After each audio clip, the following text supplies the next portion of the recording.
ধন্যবাদ। আবার এবারকার প্রতিযোগী তানজিনা বেগম, তোষপাইকা আনোয়ারুল উলুম আলিম মাদ্রাসা।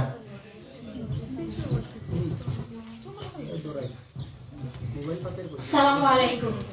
তরুণের স্লোগানে বলি, এসো দেশ বদলাই, পৃথিবী বদলাই। তরুণের ভাবনায় আগামী বাংলাদেশ শীর্ষক আজকের এই অনুষ্ঠানে উপস্থিত আমার সম্মানীয় সভাপতি এবং সম্মানীয় অতিথিবৃন্দ এবং উপস্থিত রয়েছে আমার ছোট বড় ভাই বোনেরা, সবাইকে আমার পক্ষ থেকে জানাই আন্তরিক মুবারকবাদ ও ইসলামের শান্তিপূর্ণ বাণী। আসসালামু আলাইকুম। আমি তোষপাইকা আনোয়ারুল উলুম আলিম মাদ্রাসার আলিম দ্বিতীয় বর্ষের ছাত্রী তানজিনা বেগম। তরুণের ভাবনায় আগামীর বাংলাদেশ রচনা প্রতিযোগিতায় আজকে আমাদের শিরোনাম দেওয়া হয়েছে তরুণের ভাবনায় আগামীর বাংলাদেশ। আমাদের স্বপ্নের দেশ হলো বাংলাদেশ। অনেক যুদ্ধের পর আমরা পেয়েছি স্বাধীন বাংলাদেশ, আর আমরা আমাদের দেশকে একটি শান্তিপূর্ণ দেশ হিসেবে গড়তে চাই। তরুণরা হলো দেশের ভবিষ্যৎ কর্ণধার। তরুণরাই পারে বাংলাদেশকে একটি শান্তিপূর্ণ দেশ গঠন করতে। আমরা তরুণরা চাই আমাদের মতো একটি দেশ করতে। আমরা তরুণরা কোনো দল সমর্থন করি না, কারণ বাংলাদেশ যুদ্ধ নয়, শান্তি চায়।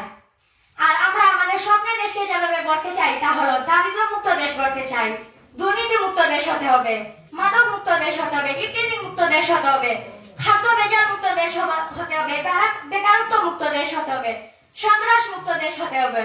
আর এই বিষয়গুলো থেকে মুক্ত হলে আমাদের তারুণ্য শক্তিকে জাগ্রত করতে হবে। কেননা বাংলাদেশের অধিকাংশ উন্নয়নে তরুণদের ভূমিকা অনেক। তরুণদের ভাবনায় বাংলাদেশ হতে চায় একটি স্বাধীন দেশ, যেখানে থাকবে না কোনো সন্ত্রাস, অবিচার, বিশৃঙ্খলা। তরুণরা চায় তাদের দেশ যাতে একটি পবিত্র দেশ হিসাবে গড়ে উঠতে। তরুণরাই পারে বাংলাদেশকে সুন্দর একটি দেশ উপহার দিতে।